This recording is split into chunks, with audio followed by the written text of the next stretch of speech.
Dans ce livre, je montre comment les récits de guerre dans la culture contemporaine américaine sont structurés par trois grands modes narratifs et esthétiques: l'aventure, le mélodrame et l'horreur.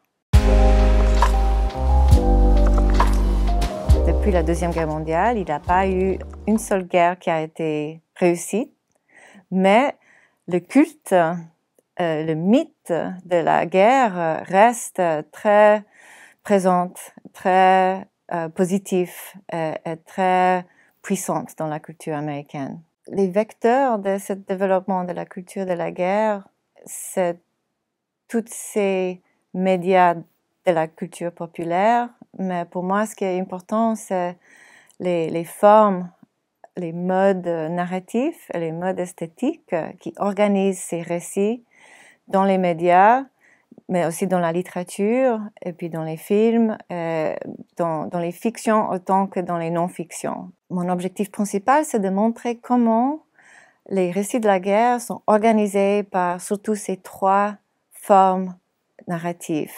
Et c'est surtout le mélodrame et l'aventure qui sont très valorisants, qui sont très positifs, qui parlent de la mort en combat comme un événement régénératif ou une expérience de plaisir pour le héros qui tue. Je parle beaucoup de la photo de Joseph Rosenthal de plantation du drapeau sur Iwo Jima. Ça, c'est une image iconique de la Deuxième Guerre mondiale, qui est une image de sacrifice et qui était mélodramatisée et qui, surtout par les films, The Sands of Iwo Jima avec John Wayne, qui était un film très important après la Deuxième Guerre mondiale, qui a incité toute la génération des jeunes hommes de Vietnam à se enregistrer dans l'armée.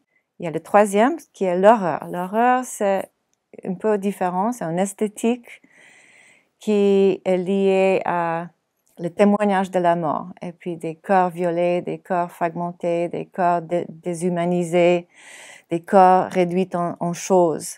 Et ça, c'était historiquement une mode anti-guerre, mais en ce moment, il a été intégré souvent dans les films d'aventure ou des films de mélodrame, du sacrifice mélodramatique. Je peux prendre l'exemple de Il faut sauver le soldat Ryan.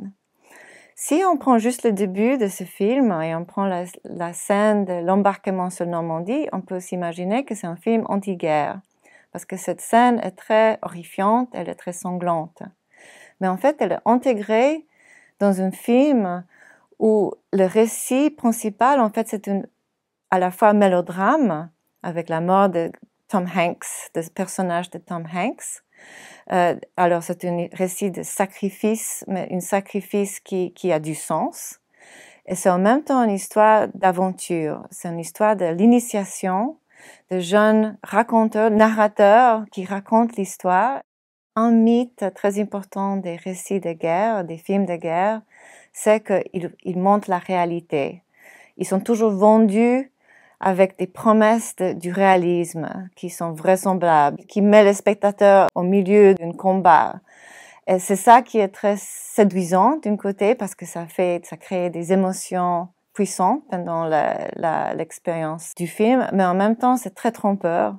J'aimerais que le lecteur apprenne à appréhender ces films avec un œil beaucoup plus critique, lucide, qu'il puisse être protégé quelque part des séductions de ces films pour mieux entamer une discussion dans notre culture. Là, je parle de la culture américaine, mais c'est vraiment peut-être plus global pour mettre fin à ces guerres éternelles.